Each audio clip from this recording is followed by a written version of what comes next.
Hi,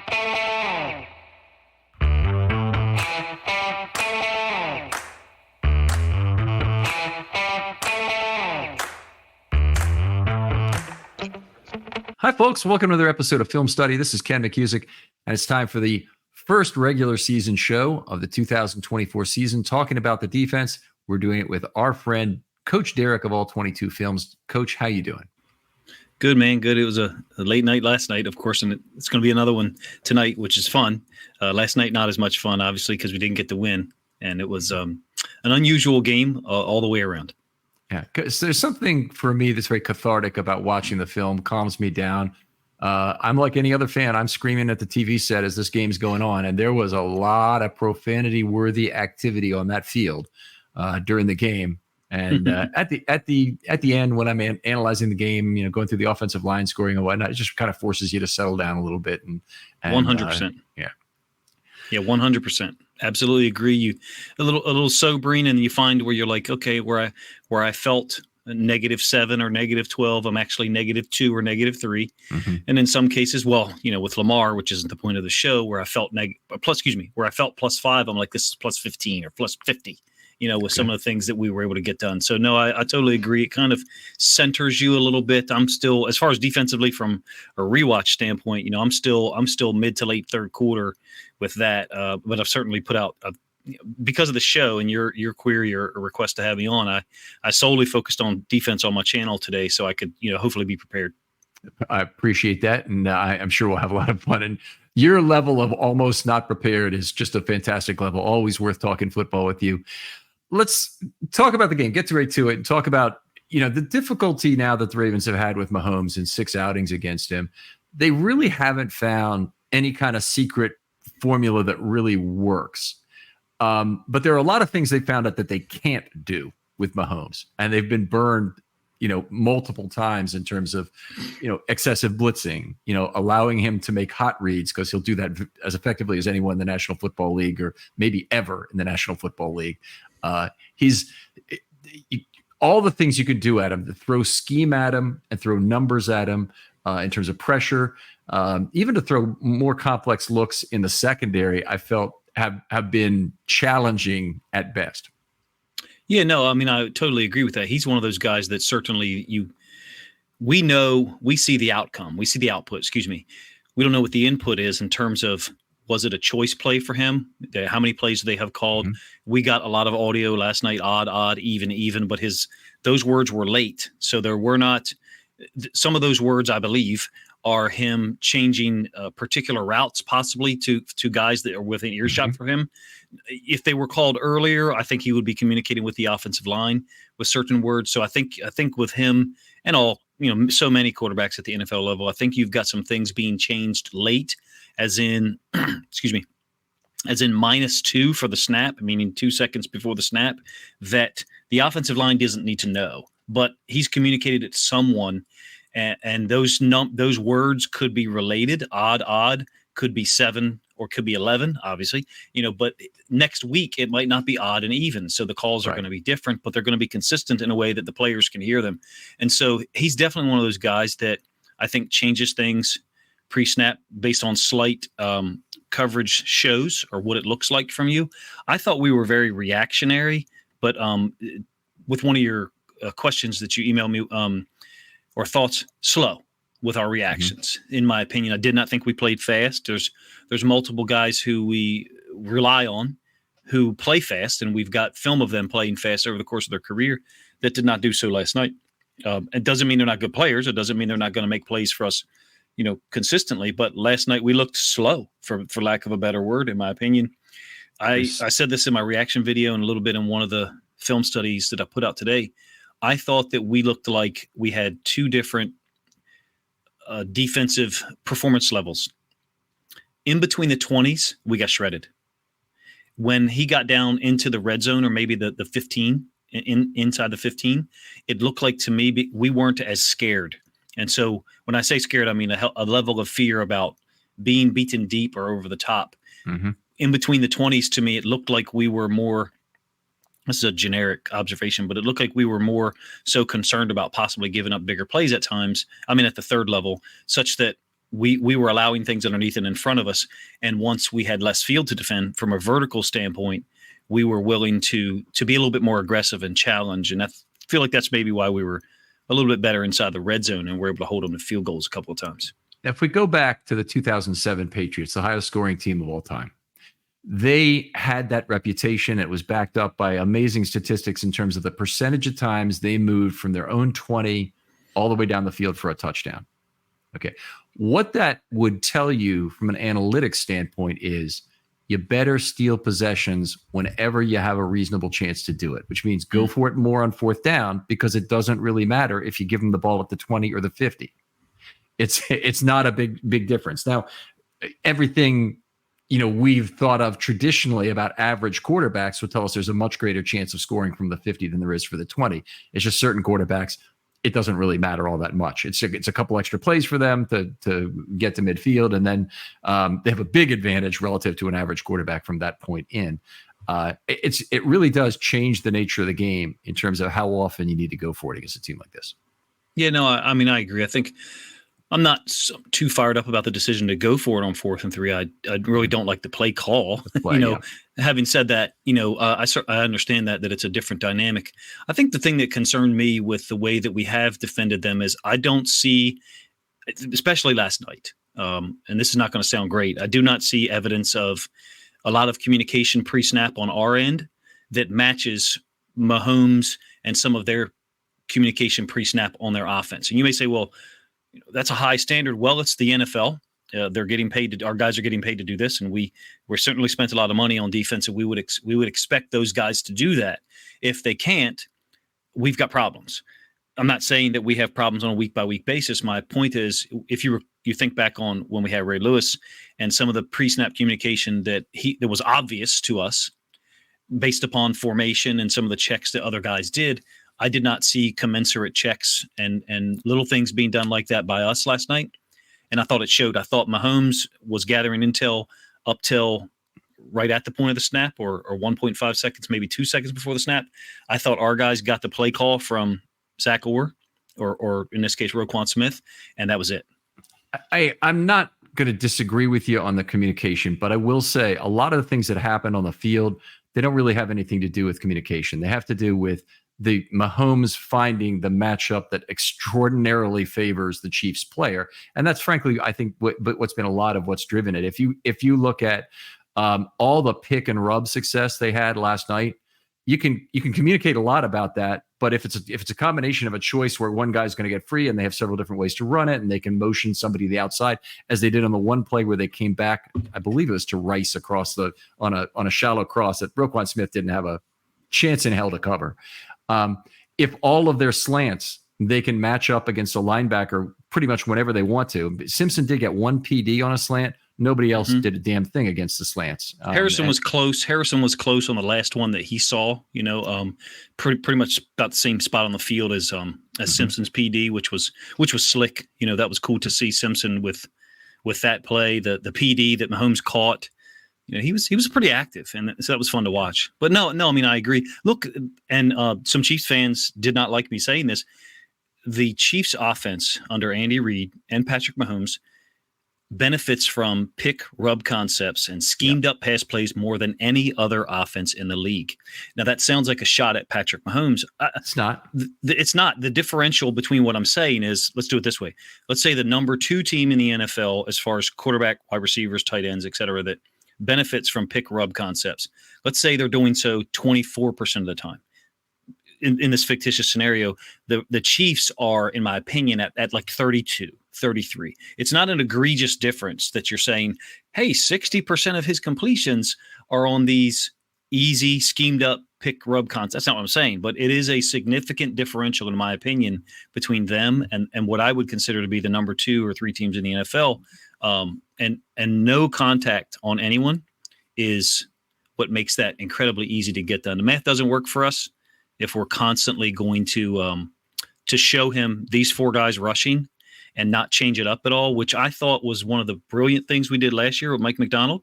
Rush 4, but have it be a different 4 every time. And last night we did not seem to do that as often. It seemed to be very predictable as far as who was rushing. We'll go into a lot of that in the probably the second half of the show when we talk about pass rushing in some great detail. But you're right, they did very little blitzing from off ball, which is one of the hallmarks of rushing a different four. Is you have somebody drop and you bring somebody. Only was 3 or 4. I think it was 4 total blitzers on 3 plays the entire game from off ball. Makes sense. Yeah, that sounds right. It's very, very low. But I wanted to react to something else you said, and now I've forgotten what it was exactly. But I know what I want. Make the analogy that if the Ravens suddenly got the reputation with Derrick Henry and Lamar Jackson of, oh, that's just a play action offense. All they can do is run play action because everybody's afraid of Derrick Henry and Lamar Jackson. Why would that be a bad thing? Right, but I would love for that. We should aspire to be feared for exactly that. And they're feared for pick and rub concepts because it exposes inside linebacker speed against the speed they have. And I will say this, it looks like both of their draft picks, I like, what Worthy showed obviously in this game was a very big deal. And I would think right away, they're pretty happy about their number 1 draft pick where they got him. But Suamataia, despite a lot of problems, is starting at left tackle in the National Football League in his very first game, and Rosengarten is playing a backup right tackle role, playing 20 snaps in his first game, and Rosengarten was the pick before Suamataia. I'm not sure. Full results are not in, so let's not pretend like they are. But the alternative was Patrick McCary on the right side, who is a journeyman, adequate, backup tackle, but is not anything special. And with Suamataia, I'm not sure even who the Chiefs had as an alternative, but it's right. He was not without problems in his first game, but I think he's in a better spot developmentally and growth wise than Rosengarten is right now. I thought we got him 3 or 4 times last night when he was a little bit later in his set. I don't know what it is about him because I didn't watch a ton of his film in college enough to be able to identify, but it seems to be, to me, the further he gets in his set, the wider his steps get, and he seems to be more vulnerable to a change in pad level. And twice last night, I thought on our rushes, I actually put these 2 in my video that comes. I think it's coming out in about 10 minutes. We were trying swipe moves, and he retracted his hand, so we quote missed, and then immediately the rushers went underneath. Once was Owe, once was Ojabo, and I saw that. Those 2 times I included in my video. I saw it a third time. I want to say it was Van Noy. Ended up a little bit upfield. But my point is, I felt like with him, because he was exposed so much to the in the preseason and last night, we had these defined moves to try to attack him. It seemed like our guys were prepared for these defined moves. Hey, this is what will work against him.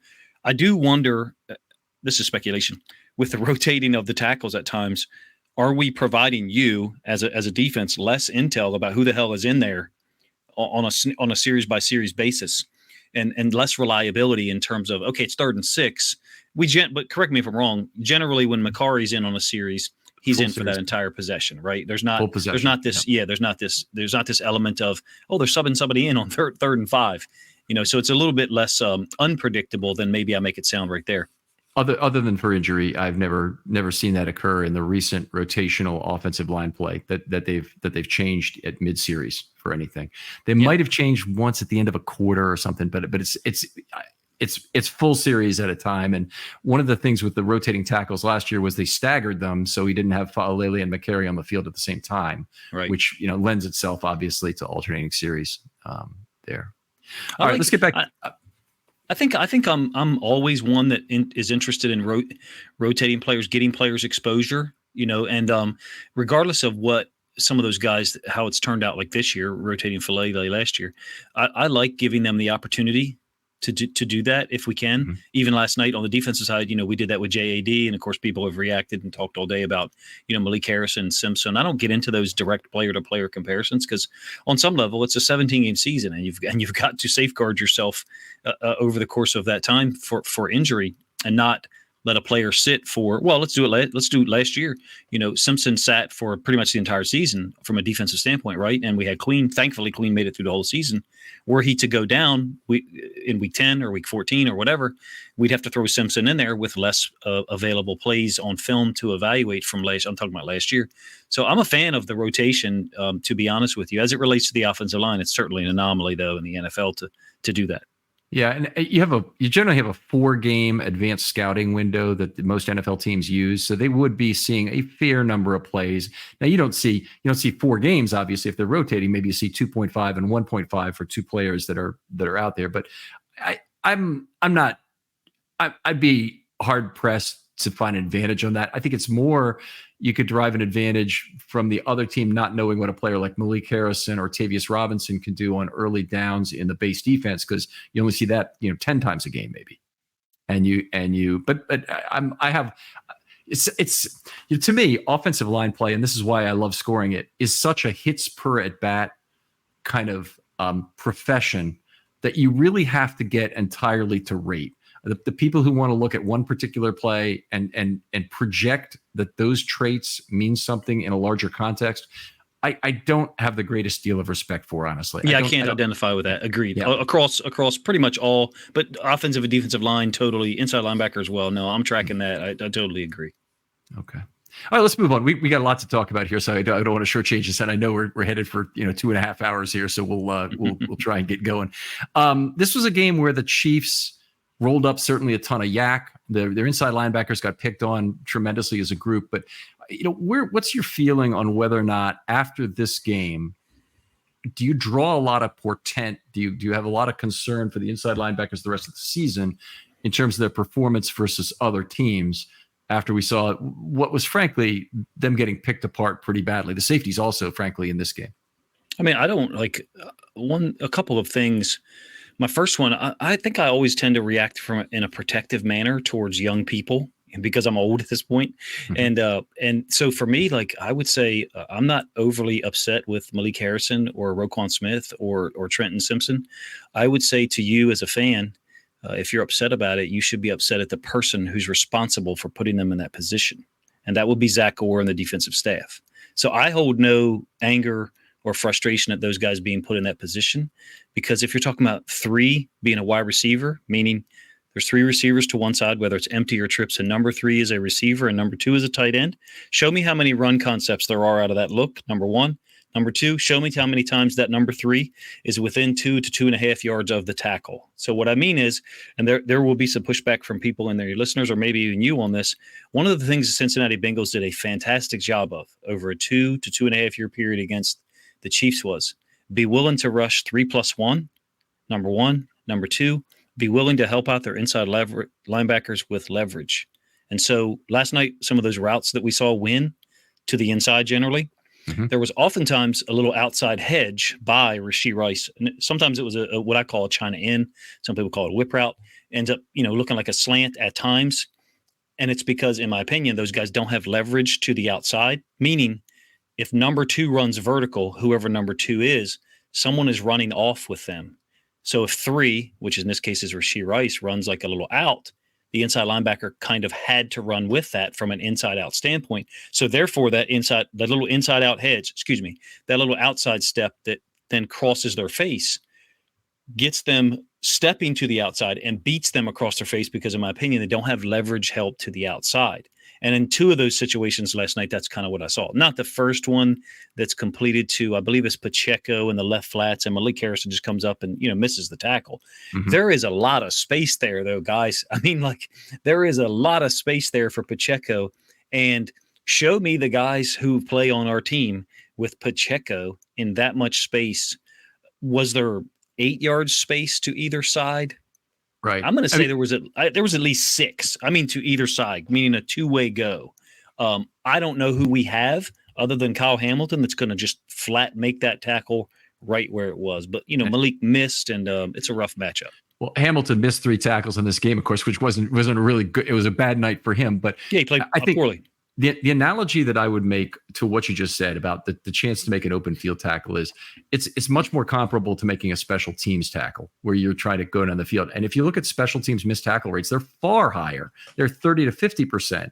Some of your guys who are among the best special teams players can have a 35, 40% missed tackle rate. They're still making a lot of tackles. They're still doing things that basically help other people make tackles. They're maintaining their proper leverage on the play and whatnot, maintaining their lane.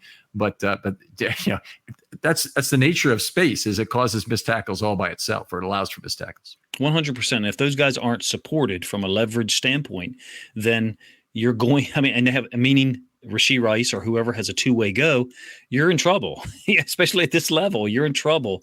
And so I think there's a lot to be said. Are any of the other options foolproof? No, of course they're not foolproof, but I saw, and it educated me when the Cincinnati Bengals were able to do that. And Ravens fans, of course, aren't going to like me bringing that up, but they absolutely slowed down that machine, and they absolutely slowed down that processing. And at times were able to make bigger plays from an output standpoint than the input. I'm thinking of two plays that they had against Mahomes, whereby his initial read, because I believe that more NFL quarterbacks than most people suspect have pretty much a predetermined throw, meaning there's a high % chance they know exactly who they're going to post snap, even if it's the second or third read. Correct. In their Correct. So they understand, okay, if I look over here at the right hash, I'm probably going to get a little bit of movement by these guys that are a little bit gullible, and then I can come back on the other side. That would give me a 3.5 yard window, with read number 2 or 3, as opposed to a 2 yard window, because I in effect moved him over a little bit. Maybe I need to bring diagrams next time. Sorry, Ken, I just thought of this. Okay. That concept is actually, I don't think it's that complicated at a notional level to say he's using his eyes to manipulate other defenders with the first 2 reads, and then he's going to the guy he always expected to throw to. Yeah, those guys oftentimes allow themselves to be manipulated as well, but they're also asked to play so many coverages that you kind of can't blame them when you're asked to play 6 or 7 different coverages as a nickel or inside linebacker over the course of, hell, sometimes it's 6 different coverages over the course of 6 or 8 different plays. So your reaction is, your area of responsibility, let's put it that way, simplistically, is sometimes different drastically from snap to snap. So I don't hold any ill will or frustration, maybe is the word for those guys. And I know that other people don't share the same opinion. I would say, why aren't the guys who are getting paid to be coaches and responsible for putting them in a better position doing their job better? Because I don't think they did. Well, that's a fair way to put it. I think, even the coach is limited certainly in what options he has to respond to things like this. And when I see, the inability to decode the pick and rub routes was part of the problem, but also they missed a bunch of tackles. They missed 19% of their tackles in this game. The coach can't do anything about that. He's just got to hope that number improves. The Chiefs blocked incredibly well in level 2. We are playing a high quality opponent. Some of the credit goes to them in terms of their ability to be able to do what they want. But, Ravens have great offensive line coaching. I sit there and I watch the Chiefs, and I'm jealous as hell about what their guys can do to square up in level 2 and make blocks. Creed Humphrey knows exactly what the hell he's doing. He has I'm not saying Linderbaum isn't pretty close to him, but I think Humphrey's probably the better level 2 blocker, even though he's not as fast as Linderbaum. He runs towards a guy, and he starts to take slower steps, and these guys do not lunge. They don't lose their feet the way the Ravens linemen, have for the last decade. And that's even with, outstanding schematic offensive line, footwork-based coaching with Dallas Sanders that's been terrific. I look at the Chiefs. They're at another level in terms of their level 2 blocking. You're talking about like probably more than, I guess you'd say almost, we used to break it down like how far after the snap, how do I say this? The further we get past the snap in terms of seconds, the less control we have as a coach. Okay, so I'll think of the play that Trenton Simpson made that he batted in the air that Mahomes caught, which of course, if it's intercepted, obviously it's a huge play for us. But if it's even incomplete, we save a heck of a lot of time. So an amazing play by Mahomes, but equally sick by Trenton Simpson. There's a 2-on-1 in the middle of the field, and Rashee Rice is going to catch that ball and get the first down. We as coaches, this is going to be poorly worded, so forgive me. Trenton Simpson made that play completely individually. No one coached him 6 seconds or 5 seconds after the snap to do that. That was just reaction, athleticism, and awareness and adaptability. There's no technique on practicing what he did. So Right. on some level, but what you're saying is consistently seeing better blocking out in space. So there's got to be something that they're practicing to promote that. Yeah. But we always felt like, again, this may be simplistic. The further along the play develops, the less control we have as coaches over how to promote the positive outcomes. And so for whatever the Chiefs are doing, what you're describing, because I believe it, is brilliant coaching, because they're controlling more of the outcome the longer the play persists. They're reducing the defense's ability to control the Yes, outcomes. yeah, Is what you're saying. that's difficult. That's a difficult thing, in my opinion. Perhaps I didn't get that thought out, but you have control immediately over 2.5 to 2.9 seconds, something like that. Once you get beyond 3.5 seconds or something like that, maybe it's even 4.2. I think you have less control as a coach over some of the things that occur. So what you're describing is consistently improved outcomes by their offensive linemen in space, where other teams, the Ravens included, have consistently demonstrated difficulty. I think it's more fundamental than that. It's not, you're not teaching the dance steps to a counter play where everybody's really has to know their footwork, not trip over each other, know the depth right, know how you're moving down that line. The first guy has a big advantage in terms of looking for a block, but even the trailer on that counter play, he often doesn't have an obvious block that he needs to make. He may have a set of targets in order, but he's looking for work. Yeah. And that's where a whole lot of fundamental understanding from that backside guy needs to be. And it's the same in level 2 on a screen pass. I mean, basically you sent the hunters off out into the woods looking for targets there, and they have to find them as best they can. And I think that approaching a faster player with smaller steps, cutting the angle down, all that is probably something the Chiefs practice very well, because they do it so much better than the other teams I see. They have a great interior set of linemen. They're veteran, and Humphrey, Tooney, and Smith, who are outstanding, but they also just do that so damn well. And I'm not trying to compare them to Cleveland and Faalele in terms of their abilities in level 2. I'm trying to compare them to Zeitler and Linderbaum and somebody else who'd been good at left guard for the Ravens in the distant past. Yeah, I didn't think we were overly physical defensively, and that goes along with what we talked about maybe 10 minutes ago, the pick and rub concepts. You cannot destroy every single one of those, but when any offense gives you intel, and I said this after the AFC Championship game, I have to reflect on that. There were times last night, and there were times in the AFC Championship game where they gave us something. And when I say gave us something, it means aligned in a manner with receivers / tight ends such that we can go 1 for 2, meaning we can make contact with someone and we can impede or influence 2 routes by only making contact with one player. And I will again refer to the Bengals. They did that consistently over the 2.5 year period where they interrupted Mahomes post-snap processing. And we, in the 2 games we've played against the Chiefs, have done none of that. Okay. Last year, Kelsey is 11 for 11. And we have 4 different instances where they gave us something, meaning he is within 2 to 2.5 yards of the tackle, and someone is nearby, either outside leverage or just inside leverage, such that they could touch him.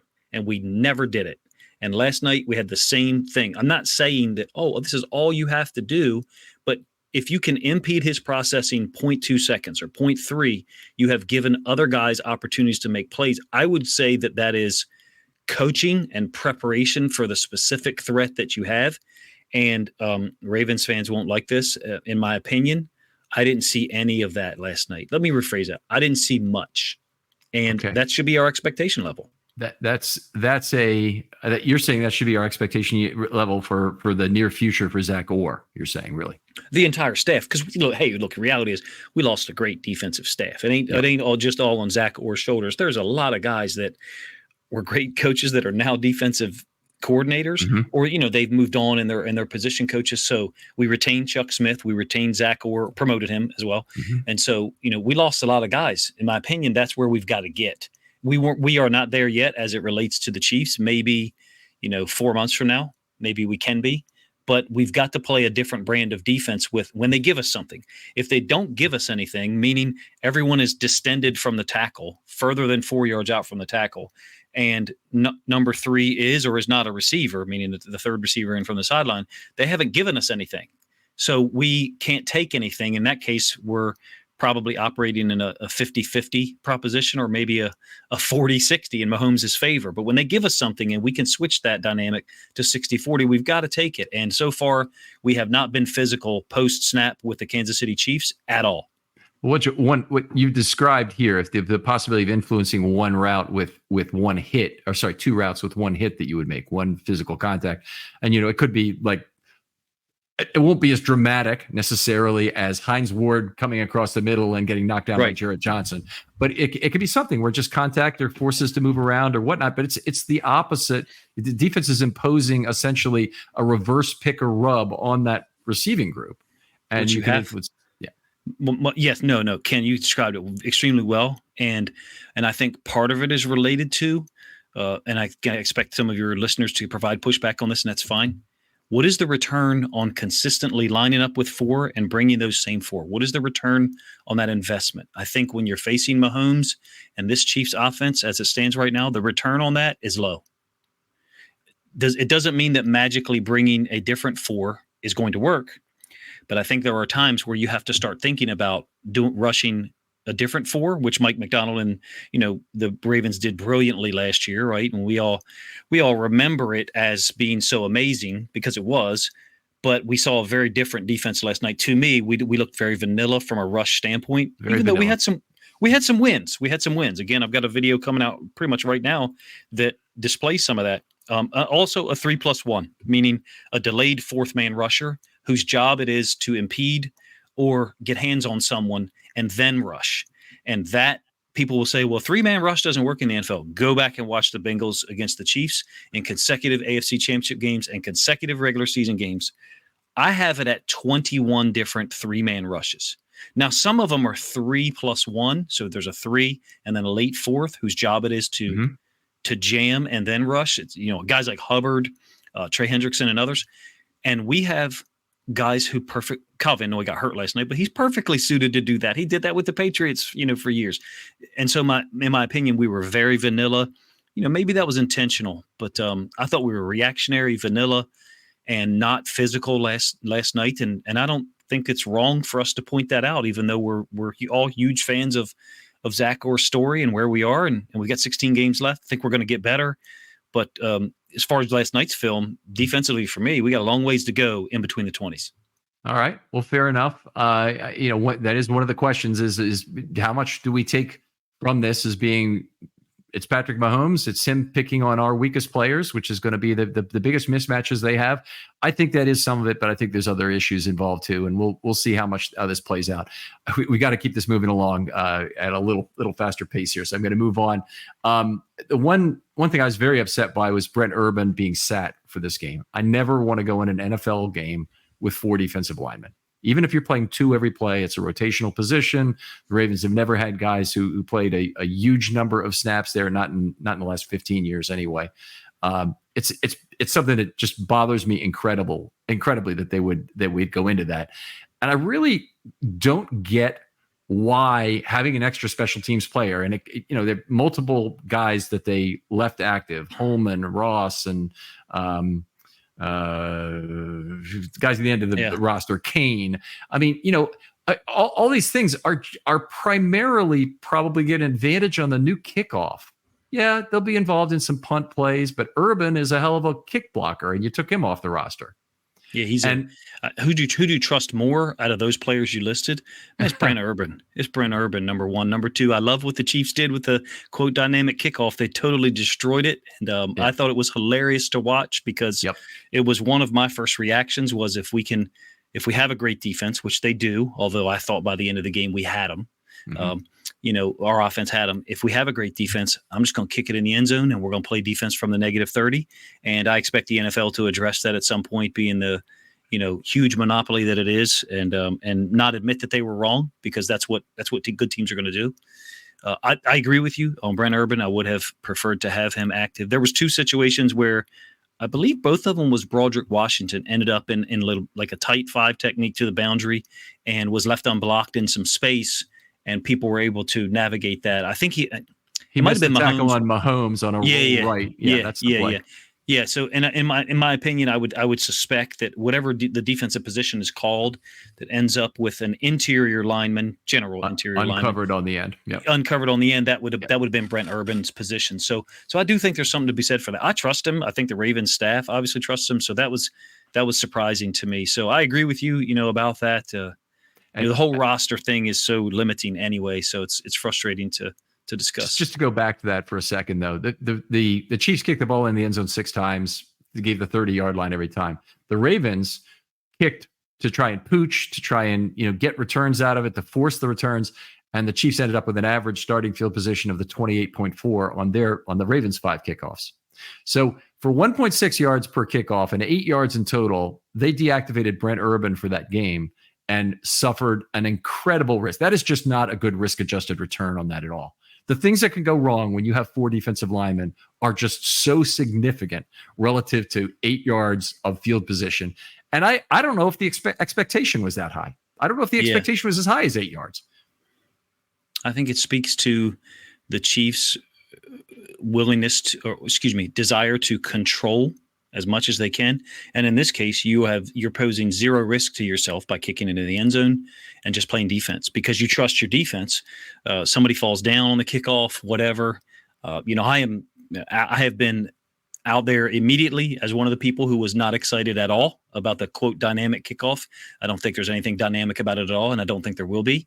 And I was not surprised that someone kicked it off in the end zone every time. If I were coaching, that's exactly what I would do. Yeah, it definitely is also a reduced injury risk. So I like it from that perspective. From the Chiefs' perspective, I'd kick it in the end zone too and give it up to 30. I don't think there's enough payoff from it. Absolutely. Let's move on. We'll talk about the first game from Zach Orr here because this happens every time we start talking football. We get down these great. It's my fault. No, I think it's both of our faults because I can't stop myself from getting in a great discussion. I don't get to talk to people like you all the time. I have a number of great guests. I love them. They're all important to me in some way, but they're also all different. And so you get highly technical guests like you. I want to talk the technical side of football. It's a good thing. It's a good thing to have a completely diverse group as far as, it's fun. Hey, maybe someday off season or after the Ravens win the Super Bowl, you can host or someone can host something with 8 or 10 different people. I watch what Coach Evans does on Monday night with so many different people. And I think they talk about a couple of teams, the Ravens and maybe the Panthers, but to have multiple, that's what a coaching staff has. That's what a coaching staff does is you've got people that coach different positions and different opinions. And, so far to relate it to the Chiefs where we are, our process has not been able to produce a win in either of the last 2 games that we played against them. So that process of gathering multiple opinions and trying to find some kind of way to out scheme, out coach, out control the other team, it hasn't worked out in our favor. All right. I want to go back to Zach Orr for a minute and talk about some specifics in terms of who he was putting on the field, different sets of personnel and packages he used before we get into exactly some of the details about how those plays worked out in terms of coverage concepts or anything, just the package, just the players he put on the field. The big interesting thing to me was that Zach Orr didn't immediately come out as a committed nickel guy. And you think about Zach Orr's background, 3 down weak side linebacker. That's where he made his name for himself before the injury, the diagnosis, the defect or whatever was noticed about his neck. He was a committed nickel. The Ravens played committed nickel under Dean Pease, and it was largely because Zach Orr was so good at the weak side linebacker. They didn't immediately turn Simpson into a 3 down linebacker. They took him out on early downs for Harrison, which means they didn't entirely trust Simpson as a run defender. I thought he had a pretty good preseason, but they took him out for that. And then they also took him off the field for 3 dime snaps. So he didn't play every snap then either. It's very interesting. I've been pointing out that I don't think we know who Trenton Simpson is necessarily this offseason, but do you get a sense of where Zach is headed with this? Do you think he has a tendency that we'll see way out towards being more of a 3 down weak side linebacker guy, or do you think we'll see lots of variation the whole season? I think it could be lots of variation. And I think it could be my one thought about that. First of all, I thought of you immediately when I saw the dime package in on Ardarius Washington's near interception. And as an aside, that is a play that supports what I said earlier, which is Mahomes absolutely thought he was going to Xavier Worthy on that throw, and to the exclusion of pretty much everyone else involved with that route, and threw it anyway and almost got it intercepted. So the difference between a great outcome and an interception sometimes is very small. And Ardarius he made a brilliant play. But I thought of you immediately when I saw that dime look out there. I was like, yes, I know Ken will like that. Number one, and number two, I did, because I'm a fan of if we're gonna move Kyle Hamilton around, then dime should be something that we look at because of his unique skill set. And it's so paradoxical to what I thought. I thought that Trenton Simpson perhaps would have more difficulty in coverage as a boundary side inside linebacker away from the nickel. And like you just pointed out, he was in on those downs and was all off on some early downs, which it proved to be, probably a mistake, at least last night. But there's going to be times where Malik Harris is on the field and in early downs. Hey, Kyle Van Noy goes down last night. If he had gone down earlier in the game, we could have seen a situation where Malik Harrison's playing, a little bit more edge defender and possibly walking back to the boundary if we want to get into a 3 inside linebacker look.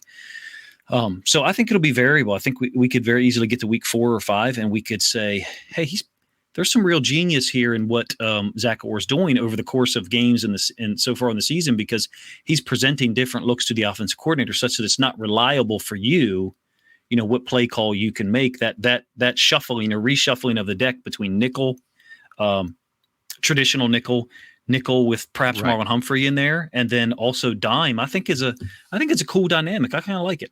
Yeah, I mean, I do too. I like a lot of variation. I like going to penny occasionally, or jumbo nickel is what I call the thing, because I want the packages to sound consistently, even though I know the one inside linebacker with the 5-man front is a lot of teams call it penny.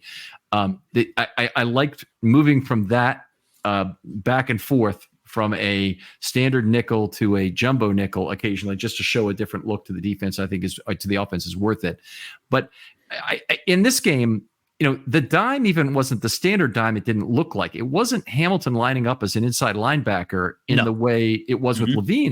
Hamilton was out in coverage. It was there wasn't anybody in that middle of the field trying to play Roquan. Zone kind of look. Yeah, Roquan. Yeah, right. No, Roquan is alone, but I'm saying there wasn't the weak side linebacker position was vacated for purposes of that. Yeah. Yep, I like it. I wonder about and just thinking back on what we were able to accomplish last year, being so multiple and versatile. My projection is that Zach Orr is probably going to, in those situations, 3rd and 5, 3rd and 6, Zach Orr is probably going to have multiple looks, such that you, as the offensive coordinator, the play caller, are you're a little more hesitant about knowing what the coverage is probably going to be. And I'm a big fan of it, even though we didn't apparently gain a ton from it last night. Some would say, we lost the game, number one, and number two, the Chiefs averaged 7 yards per play. But I'm a big fan of that, especially when we have everyone healthy. Ardarius and Millette being dedicated nickels, generally, and then Jackson and Williams and Kyle Hamilton. I feel like we're going to it's possible we could get to a moment where week 3 or 4, all of a sudden we're like, okay, we're in dime a lot, and Kyle Hamilton is that dime guy. But to your point, not a dedicated boundary side, away from the nickel dime guy. Could be very multiple. And I think that might be a great usage for our personnel. Mm-hmm. The options are certainly over there. And if you I think you take away from Hamilton if you put him in a pure dime spot. If you put him in the spot of the weak side linebacker, I think you actually take away things that he can do. I like him much more in the slot because I think he controls the strong side of the football field very effectively when you do that. But anyway, it's enough of that. I did want to say, I'm not sure Millette has a job when he comes back. Ardarius Washington, they couldn't find room for in the back end, even though I didn't think Eddie Jackson played all that great in this game. He didn't look as quick as Ardarius. I didn't think Jackson looked nearly as quick. And so it's a good thing to have. Let's do it this way. It's a good thing to have all three of them, in my opinion. Sure. I think I trust Arthur Millette on the field, and I think I trust Arthur Millette and Ardarius Washington. Eddie Jackson, he didn't look as quick last night to me. So we'll see. The Eddie Jackson, an older player who's had some recent very poor results on field with the Bears, and lots of excuses were made for it. But for the last 4 years, he's averaged giving up 10 yards per target, and that's a long time. And I know he was a pretty damn good football player for 2 years at the beginning of his career. Maybe it was even 3. I'm trying to think. I think this is his 7th year in the league. I think this for the last 4 he's averaged 10 yards per target. I believe it's the first 2, but I may be wrong. He had the exception all the touchdowns and whatnot that he scored defensively.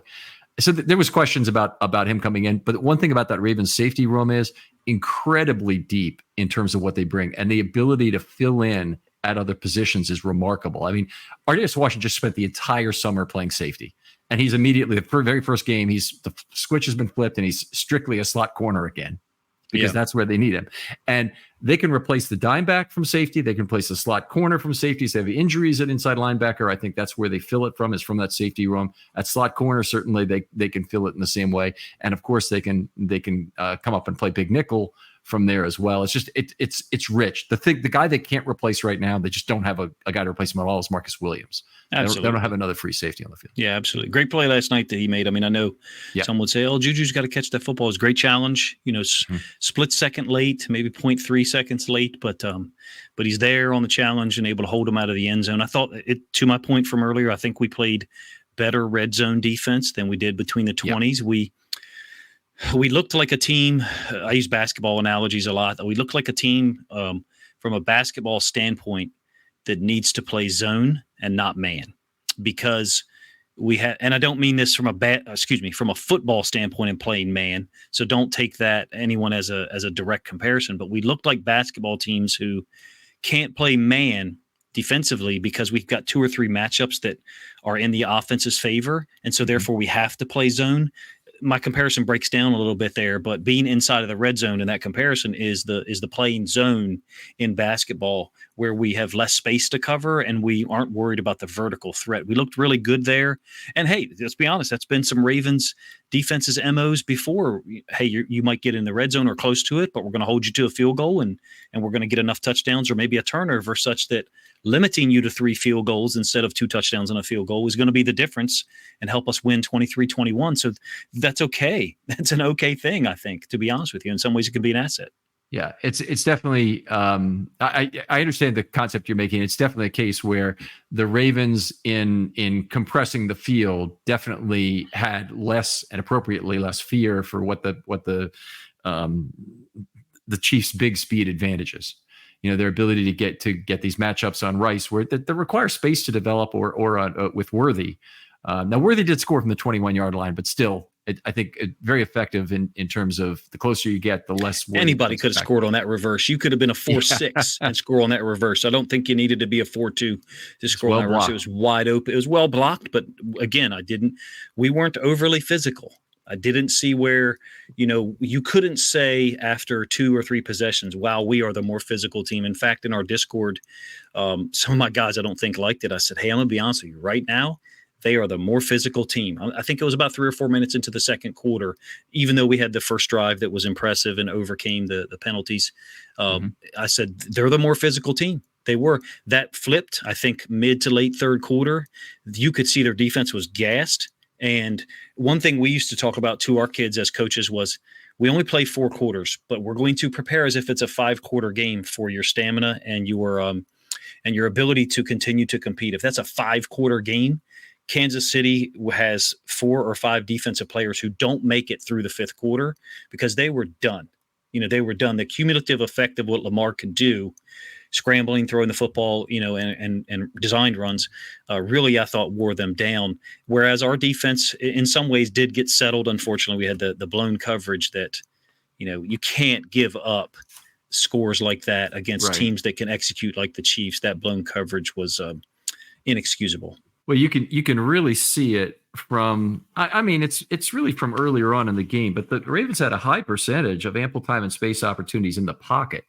Definitely in the second half, but even from the second quarter on, the first quarter and into 2 drives through the second quarter, they only had 3 ample time and space opportunities, that's probably about normal.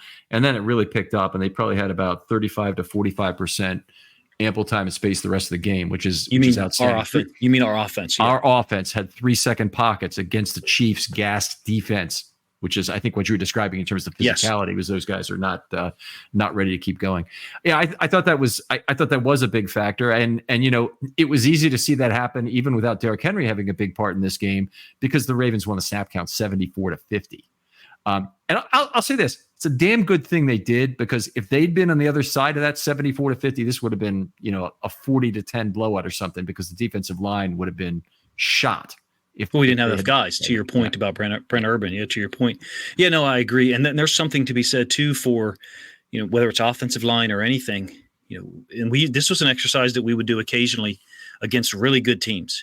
And I think this will speak to something that you mentioned to me pre-show, and we don't have to spend any time on it, but sometimes with offensive linemen, let's grade you only in the fourth quarter. And so I think if you were to look at our offensive line grades and only in the fourth quarter, yes, you might be getting a compromised version of the Chiefs defensive line, but your grading your grading scores would probably be different if you omitted some of the poor stuff that we had in the first quarter and a half. So that you got to grade the entire game, but I think it speaks to the competitive nature of some of your guys when their fourth quarter performance is way better than the first quarter and a half. So I feel cautiously optimistic about the whole thing, even though you've asked me to look at the defense in a targeted way. I am not overly positive tonight as we talk, less than 24 hours after the result. All right. There is a tendency for all humans to overreact to any news. And I maintain concern over what's happened. I have some of the same concerns you have as Orr, probably not with Orr, not to the greatest same degree. I thought that we did not see adaptation from him during the game to the degree I would like, but we did see a lot of attempts to try different things, whether they were prepackaged, whether he said, I'm going to have all pre-snap, these right. Yeah, a different cans of soup, ready to call here kind of thing. But he definitely had a lot of different choices that he made. I thought that the rotation at left corner, by the way, getting Wiggins and JAD, I mean, those guys both played great in this game. I thought that was smart. I love it. I don't know about you, but I'm a huge fan of that. I think for people, just from a people perspective, keeping them engaged. My background and my reference there is kids. I'm trying to keep a 14 or 15-year-old kid engaged in 2024. When I coached 2013 or 14, whatever, I'm trying to keep them engaged in practice next week. I got to reward them with 6 or 8 or 10 plays. These are different guys. They're all getting paid millions of dollars or hundreds of thousands in some cases. And I was glad to see them out there, and I thought they looked fine. I would compare them to Ronald Darby last year, except they're both more athletic than him at this point. Guys that can come in and give you some reps, and such that if a player goes down, Marlon Humphrey, Brandon Stevens, whoever, you've prepared them for that. I thought that was brilliant. So to your point, there is more good to provide or analyze than we thought during the loss or immediately thereafter. Like we said earlier in the show, the film can sometimes be sobering, I guess, or sobering in a good way. Yeah, the cornerback play in particular, and Stevens got beat on a couple consecutive plays. I think 3 for the game. He gave up 30 or 40 yards on 3 catches, and Humphrey. He obviously expected something different on the back end. I think it might have been Hamilton. It could have been another safety, but Humphrey is rarely wrong in terms of his post-play emotion. When he looks around and he looks pissed off, it's because he should be pissed off. Yeah, absolutely. I think could he have gotten a little bit bigger piece of Worthy there to maybe 10%, 12%, something like that, maybe. But yeah, absolutely. There should be help over the top there on some level. And it's not directly over the top. The little bit of a misnomer that we all use. It's not like a vertical line from Humphrey to the end zone that's parallel to the sideline, and a player should be there. That player is going to be leveraged inside some. Yeah, that player is going to be leveraged inside some. So, and that speaks to the preparation of the defense. We can't have that. It's the bottom line. We are a professional football organization with a high level expectation and standard for the defense, and that can't happen, particularly in that situation.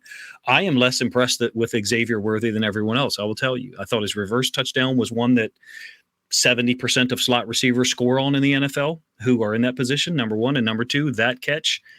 I mean, I don't I can't say that he had to do anything that there was anything special about. It doesn't mean he's not going to score 8 or 10 touchdowns this year.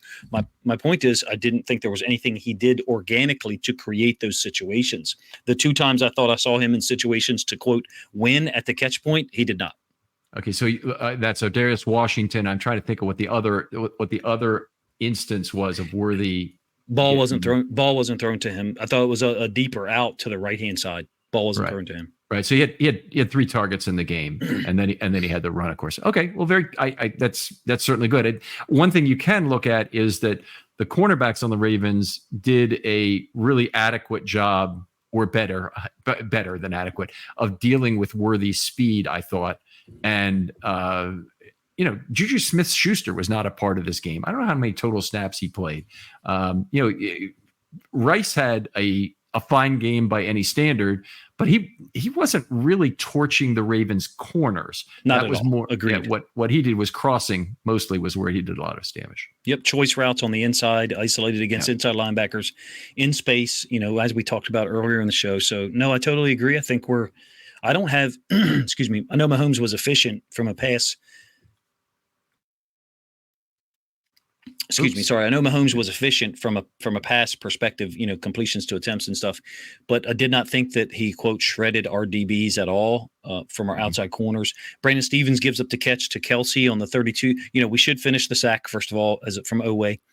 Second of all, Brandon Stevens is trying to lock up on Kelsey, and Kelsey loses him. Kelsey is, this is going to sound so weird, in those situations, him being slower than some of the outside corners that get matched up against him almost helps him, because he'll slightly move to one side, and the fast twitch corner will kind of overreact to that. And so there's guys in basketball who are a little bit slower than normal, and it almost can benefit them. And I feel like that's almost where Kelsey is in some of those situations, not the whole game.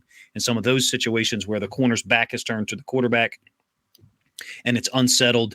And in this case, Mahomes was able to find Kelsey. Great play by those two for a 32-yard gain. We finished the sack there, and I think there's less points on the board for the Chiefs. I understand people are like, oh, the Chiefs dropped 2 passes, could have really closed this game out. Yeah, we had plays we didn't make either.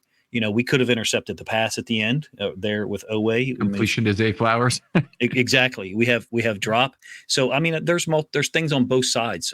I don't think we didn't play well last night. I don't think we played well in the AFC Championship game, and we've lost to them by a touchdown both times. The margin is not that small. The margin is not so large such that it can't be overcome. So I think that's why we're frustrated with the defense for not being, a little bit more physical and taking away some of the things that, they were able to beat us on last night. I think, physicality is part of it. I do think there's going to need to be different looks that they show Mahomes this next time around, which means different players on the inside. You go back to the classic example in Ravens history is probably the 2018 AFC wildcard game where they played the Chargers, and the Chargers played all but one snap, I believe, with 7 defensive backs on the field. To me, it almost looks like try something like that against Mahomes. You can't really, because they're big and they have a physical offensive line that'll get after you and they'll know to run at that. But you'll slow them down with that. And I think if you do play you can't really take Roquan off the field, or you end up playing like a 31 dime or something 31 quarter if you really want to get after something that extreme. But I don't think if you had a lead on the Chiefs and you're trying to defend it, I don't think going to 7 defensive backs is necessarily a bad answer at all. I wonder if this team and this organization would have the willingness to either take Roquan off the field or move him into a roaming pass rusher in those situations where you have 3 down linemen. Yeah, we've got options, and I don't think the margin is. I don't think that the differential, I should say, I think I misspoke earlier. I don't think the differential is so large that there aren't things that you can do better. Obviously, on the offensive side, we have things that we could do better, but we've got an absolute competitor who is pissed off at the football world on that side. And I think we owe it to, the entire fan base and team organization, the offense and him, to be better prepared defensively from a physicality standpoint. And that you're talking about Lamar Jackson and him on the sidelines. Yes. Yes, absolutely. Yeah. Exactly. Just to be clear. Well, and just the force with which he played, it looked, how do who describes a quarterback, or when do you ever say about a quarterback, hey, he played with great force? You normally talk about like a basketball player who's consistently taking the ball to the basket. It's almost what he reminded me of last night, like the 6'7", 6'8" athletic guy who says, I'm pissed off and I'm going to the basket 30 times tonight. You're going to have to deal with me there. Meet me there. And so they end up at the foul line. He just reminded me of a guy playing with a shit ton of force. And so I love it. I love to see maybe effort's not the word, driven to succeed. He was pissed off during the game from the standpoint of the way he played. I'm not talking about theatrics on the sideline. I don't care about it. I'm talking about how he played. And so I didn't see a commensurate level of, we're here to win and compete on the defensive side from a physicality standpoint. And that, I don't know, you put the helmet on, you put the shoulder pads on, you play defense, especially for the Ravens. That's what you're there to do. I didn't see that. And we got 16 games left. It's not an overreaction, I don't think, to say I didn't see that. Well, to look back, it's never an overreaction to say this is how I saw this game, and you're doing exactly that. I think that's the thing. My fear is, my question would be, how much portent comes out of this game? I personally, I don't put a ton of portent. I think the Ravens can be very adaptable to what happened. And I think, probably good for us. It's probably good for us, to be honest with you. It's good for us to have lost a tiebreaker to the Chiefs. I'm not there, but okay. Let me move on. Talk a little bit about packages. I'll make no bones about it. I want the AFC Championship game to be in Kansas City. Really? I don't. You don't absolutely. want it here? No. I think we've got a guy. I think you saw it last night. We've got a guy that leans on people. Not Lamar's not leaning on physically the defense for the Kansas City Chiefs, but his force of play absolutely last night, I thought, wore them down. It reminded me of the 49ers game. Was it Christmas night last year? The one third down scramble late in the second quarter, and another play where he moved around and found Likely down near our own end zone. You saw 49ers defensive linemen and inside linebackers after the play kind of just their shoulders sink and look like, oh my God, this is what we're dealing with. Mm-hmm. I thought we saw that last night, mid to late third quarter on. I know the Chiefs get the big touchdown from Xavier Worthy. That's what bothers me so much about, the lack of defensive preparation. And on some point is that we ended up, I think, defensively making their defense play softer, making their defense play with less speed compared to the first quarter and a half. I think Collinsworth did the best job of explaining it. And they ended up just rushing 3 with a spy on a lot of that last drive, by the way. Yep. But they're basically saying, Lamar's just telling them, you're rushing 4. I got 6 gaps I can work with. And that's just the way it is on the football field. You got 5 linemen, that creates 6 gaps to either side. Yep. They cannot cover them all, no matter how good at 2-gapping, or if they want to be great 2-gappers, they're certainly going to bring the pass rush down to nothing. And there was some of that going on, but it's just a marvelous game from Jackson of being able to exploit that. I thought he moved around the pocket with tremendous grace in this game, and to be only sacked once in a game like that, where the Chiefs clearly were. They were making an effort to get after him. They brought a bunch of, and I don't want to go too much into this because I want to save this for the offensive shows, but they brought a 7-man pressure on the first play of the second drive of the game. It was a 7-0 pressure, and the Ravens blocked it up and got ample time and space. That happens so fucking rarely. I can't even tell you. You think that dissuaded them from doing that some? Quite possibly, because there was all 4s, 3s, 4s, and 5s pretty much the rest of the way. They rushed 6. Well, 2 plays later they rushed 6 again, and they rushed 6 once in the second half, maybe twice. I'm looking at it here. It looks like they did it twice in the second half. Certainly appeared to bring less 5- and 6-man pressures than we had heard about so much in the offseason. The Ravens having trouble with it, and even then we saw at times last year in the playoffs with the Texans and the Chiefs. So no, I totally agree with you. I think we owe it to those guys on the offensive side for the defense to play with commensurate or equal or even superior physicality and effort level. And I didn't see that. Hey, 8 quarters against the Chiefs. I want to see a little bit more of Roquan or someone making contact with Mahomes. I want to see some more of those situations where we're a little bit overly physical. It's football, for God's sake. Mm-hmm. All right. All right. Well, outstanding discussion. Always great, Derek. Always at a very high level in terms of what you bring to this show. And I really appreciate that. Tell folks where they can look at your stuff, maybe talk football with you online. YouTube and Twitter is pretty much all I can handle from a platform standpoint. All 22 films.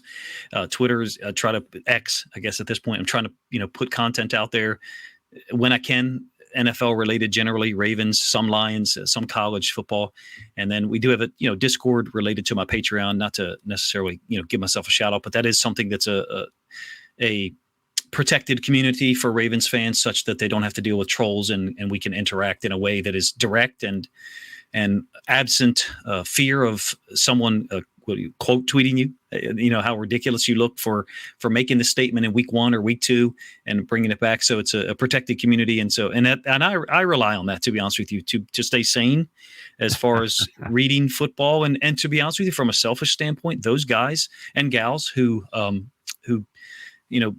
join the Patreon and get into the Discord, they help me, to be honest with you. I'll throw ideas at them. Hey, do you guys like this idea, or what do you think of this? And they'll push back or twist it or whatever. So from a selfish standpoint, man, it's helped me. So that's, YouTube, Twitter, and then the Discord that we have that is a protected Ravens community. That's my jam. That's where I can operate for Ravens stuff when I'm not, meeting with guys like you for podcasts. Outstanding. Well, Derek, really appreciate you coming on. Other folks out there, hit me up on Twitter if you're interested in doing a film study short. I'm always interested in doing new topics. If you've got an idea, particularly if you're pissed off about something, this is a great week to do it. I got a couple of days I can spend recording some programs that will go when they have a chance to go. In particular, if you're pissed off about something that happened, you have a different look on things, want to examine something that you don't think is being examined, this is a great time to do it. Derek, thanks again for coming on. Yeah, man. Appreciate it. Thank you. And we'll talk to you next time on Film Study.